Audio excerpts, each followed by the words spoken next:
ప్రాంతం news channel కి స్వాగతం.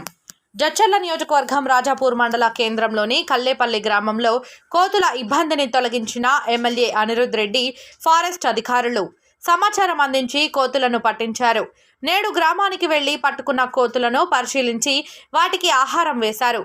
ఎమ్మెల్యే పనితీరు పట్ల హర్షం వ్యక్తం చేసిన గ్రామస్తులు గత కొన్ని సంవత్సరాలుగా రాజాపూర్ మండలంలోని కల్లేపల్లి గ్రామంలో ఉన్న కోతుల వల్ల గ్రామస్తులు దినదినం భయాందోళనలకు గురవుతున్నారు. అసెంబ్లీ ఎన్నికల సమయంలో గ్రామంలో ప్రచారం నిర్వహించిన ఎమ్మెల్యే జనంపల్లి అనిరుద్ రెడ్డి మాట్లాడుతూ, నేను ఎమ్మెల్యేగా గెలిచాక మీ గ్రామంలో కోతుల ఇబ్బందిని తొలగిస్తానని మాట ఇచ్చారు.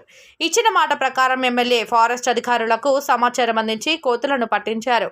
అలాగే గ్రామంలో కోతుల ఇబ్బంది ఉన్నందున కోతులను లేకుండా చేస్తానని చెప్పినట్లుగా కోతులను పట్టించారని అన్నారు.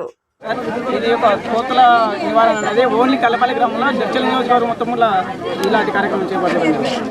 నేను ఎమ్మెల్యే ఎలక్షన్స్ అప్పుడు ఈ గ్రామంకి రావడం జరిగింది. ఆ రోజు ఈ గ్రామస్తులే నన్ను అడిగినారు, కోతులు ఉన్నాయి, మాకు ప్రాబ్లం ఉంది, వీటిని దూరం ప్రాంతానికి తరలించాలని చెప్పేసి ఇక్కడ చేశాను. వేరే గ్రామాల నుంచి ఎవరైనా అడిగితే వాళ్ళకు కూడా పని చేసి పెడతాను. ఈ కోతులని ఇక్కడ ఏ ప్రాంతాన్ని నల్లమల్ల అడవిలో ఇచ్చి పెడతారు, పోయి శ్రీశైలం అడవిలో.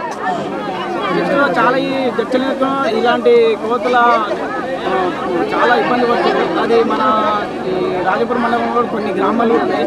చాలా మంది కూడా ఇప్పటివరకు ఈ అధికారులు చెప్పడం కూడా జరిగింది. వాళ్ళు ఇప్పటివరకు ఎలాంటి రెస్పాన్స్ నాకు దీని తర్వాత మల్లపల్లి గ్రామస్తులు అడిగినారు కోతులని అని చెప్పేసి. నాకు ఏ గ్రామస్తులు అయితే నాకు సమాచారం ఇస్తే నేను ఆ గ్రామంలో కోతులు పట్టించడం జరుగుతుందని చెప్పి తెలియజేస్తున్నాను. సార్, ఇప్పటివరకు ఎన్ని కోతులు పట్టి ఉంటారో, ఇంకా ఎన్ని ఉండొచ్చు? ఇప్పుడు నేను లెక్క పెట్టలే, కేజీలు అవుతున్నాయి, నువ్వు లెక్క పెట్టుంటే తెలిసిపోతుండే. దాదాపు అక్కడ చూస్తే ఒక 100 కోతులు దానుకున్నాయి. దాదాపు మా అంచనా ఇక్కడ 600 నుంచి 800 కోతులు ఉన్నాయి అని చెప్పేసి.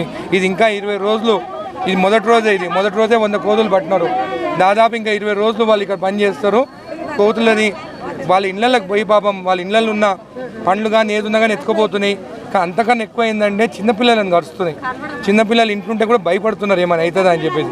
కాబట్టి వీళ్ళు ఎప్పటి నుంచో దాదాపు 5-6 ఏళ్ళ కింద నుంచి చెప్తుంటే పోయిన ఎమ్మెల్యే, ఎప్పటికీ మాజీ ఎమ్మెల్యేని ఆయన అసలు పట్టించుకోలేదు. నిజంగా ఒక ఎమ్మెల్యే పని చేయాలనుకుంటే ఒక పని వెనకాల పడితే పని ఖచ్చితంగా జరుగుతుంది. కానీ ఆ ఎమ్మెల్యే భూమి దందాలు తప్ప వేరేది ఏం చేయలేదు. అది ఇప్పుడు వీళ్ళ గ్రామస్తులకు అంతా అర్థమైపోయింది.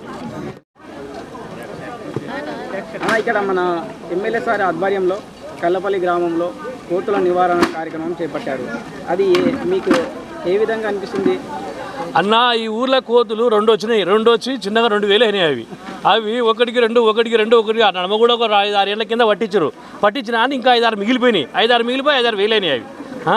అయితే బీభత్సం సృష్టిస్తుండే మా ఊళ్ళో. పెంకలుంటే పెంకలు తెరవడము, బట్టలు ఆరేస్తే తీర్చి చూడవు జేబులు ఏమన్నా అని, ఆటోలు పెడితే జేబులు తెరిచి చూడము, పిల్లలు తింటుంటే చెదలు పెట్టి గుంజుకోపోవడం, పిల్లలు ఏడుస్తూ వచ్చి కరవడము, ఆడోళ్ళు మొగలు తింటుంటే వాళ్ళ అన్నం గుంజుకొని పోతున్నాయి అన్న. అవి రొట్టెలు గుంజుకొని పోయి తిన్నాం. చక్కెర డబ్బాలు, ఇంకేమైనా డబ్బాలు, సింతపండు ఏది లేకుండా చేస్తున్నా. బీభత్సం కల్లెపల్లి, కోతుల కల్లెపల్లి అని పేరు పడిపోయింది అన్న. ఆ పేరు పోతే బాగుండు మాకు. ఇప్పటికీ ఆ కోతుల మేము అనుకోమన్నా, ఎట్లా అనుకుంటాము? వాళ్ళు ఇవాళ ఫస్ట్ పట్టిర్రు, అయ్యాల 100 పడావు, 200 పడావు. అసలు మా కంటికి కోతి కనబడలేదు అనుకుంటాను తప్ప అవి ఎప్పుడే పోతాయి. అందుకని ఇంతకుముందు పట్టించినాక 2 మిగిలిపోయి 2000, 3000 అయినాయి అవి. కానీ మళ్ళీ ఒక్కటి మిగిలింది అనుకో, మళ్ళీ 100 తయారయ్యాయి. అట్లా కాకుండా ఇప్పుడైతే ఆల్రెడీ ఫస్ట్ ఒక్కరోజే 100 పట్టింది కదా, ఇంకా 10-12 రోజులు ఉంటామంటారు.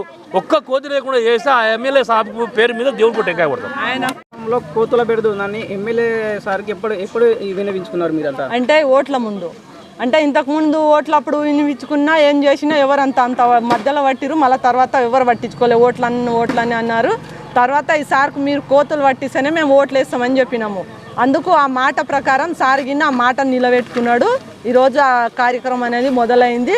ఇంకా 15 రోజుల టైం ఉంది. 15 రోజుల వరకు మాకు ఒక్క కోతులు లేకుండా మొత్తం పట్టియాలి. ఆయనకు పాదాభివందనాలు చేసుకోవాలని, మళ్ళీ ఎంపీ ఓట్లకు కానీ ఎమ్మెల్యే ఓట్లకు కానీ మళ్ళీ గెలిపించుకోవాలని మేము మనస్ఫూర్తిగా కోరుతున్నాం.